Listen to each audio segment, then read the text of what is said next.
Welcome back to Namely 90s Minute. Every week we look back at a culturally relevant show, movie, or piece of pop culture that probably helps stoke the algorithm.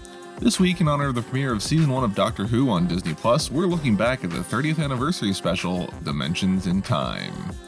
Dimensions in Time is a Children in Need charity special crossover between Doctor Who and EastEnders, starring Doctor Who, Doctor Who, Doctor Who, Doctor Who, Doctor Who, and their companions, Susan, Victoria, Brigadier Lethbridge Stewart, Liz Shaw, Captain Mike Yates, Sarah Jane Smith, Leela, Romana 2, Nyssa, Perry, Mel, K9, and Ace, as well as the Ronnie and a bunch of EastEnders who are lost on me since I'm an American. The story starts with the Ronnie, who has opened a hole in time in a plan to capture all of the Doctor Who's selves in a time loop. No, it doesn't make sense, but she's already captured the grumpy Doctor Who and flautist Doctor Who and stored their disembodied heads in terrible 3D graphics. Scarf Doctor Who reads a message to the remaining Doctor Who's because he can't be arsed to come back and act in the 30th anniversary special. Then Umbrella Doctor Who and Ace arrive in the blue box time machine outside the Cutty Sark, which apparently isn't just a terrible blended scotch, in 1973. Then there's a time jump and Ace is outside Albert Square in 1993 with Clown Doctor Who, where they run into Sanjay and Geeta, who try to sell them clothes. Another time jump to 2013 and Dandy Doctor Who and Mel question older EastEnders on when they are. Then another time jump and Clown Who and Susan are together. Another time jump and Sarah Jane and Dandy Who are together and piece together what was happening when the Ronnie drops her menagerie of classic Doctor Who enemies on them as it jumps to the Cricket Doctor Who and Sarah Jane has split into both Nyssa and Perry. The end of part 1 ends on the Ronnie outside the Queen Vic, a public house frequented in EastEnders. Next time jump brings back Dandy Who and Nyssa and Perry turn into Liz Shaw, who gets mind controlled by the Ronnie. Captain Mike shows up in Bessie, the yellow car, to take Dandy Who to the Brigadier. He changes into Clown Tour again and leaves the Brigadier after nothing important happens. Back in town, Romana is looking for Doctor Who, but gets sent to the EastEnders Doctor instead, but then gets captured by the Ronnie en route. Back in 1973, Dandy Who explains to Victoria who the Ronnie is and that their control must be breaking down because he was literally in the last scene, but let's take the time machine to 1993. The Umbrella Doctor exits the blue box, Leela escapes the Ronnie after Romana got cloned into the computer, which disrupts whatever she was using to cause the time jumps, which gives Umbrella Who, Ace, and K9 the ability to make a machine to thwart her, trapping the Ronnie in a time tunnel, never to be seen again, freeing Doctor Who,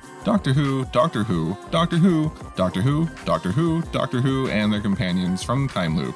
And Umbrella, Doctor Who, and Ace leave the time machine.